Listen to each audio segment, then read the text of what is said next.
అష్టాదశ మహాపురాణాలలో 15వ పురాణమైన కూర్మ పురాణంలోని 2వ భాగమైన ఉత్తర భాగంలో ఈశ్వరగీత గురించి, వ్యాసగీత గురించి, నిత్యకర్మల గురించి మరియు బ్రాహ్మణ, గృహస్థ ధర్మాల గురించి చెప్పబడింది. అలాగే ఈ భాగంలో భృగు వంశం గురించి, యుగ ధర్మాల గురించి, ద్వాదశాదిత్యుల మరియు వారి మహత్యం గురించి, నర్మదా నది మహత్యం గురించి మరియు దాన సంబంధిత విషయాల గురించి చెప్పబడింది. ఈ పురాణంలో శంకరుడే దేవదేవుడిని, సృష్టి స్థితి లయకారకుడని చెప్పబడింది. అదేవిధంగా శివుని మరో రూపమే విష్ణువు అని స్వయంగా విష్ణు భగవానుడే చెప్పినట్టు ఈ పురాణంలో ఉంది.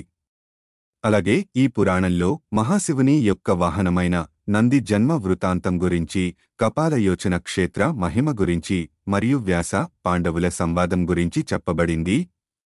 బ్రహ్మకు అనేకమంది సంతానం ఉన్నప్పటికీ మరీచి, భృగువు, అంగిరసుడు, పులస్త్యుడు, క్రతువు, దక్షుడు, అత్రి, పురహుడు మరియు వశిష్ఠుడు అనే 9 మంది మాత్రమే బ్రహ్మపుత్రులని చెప్పబడింది.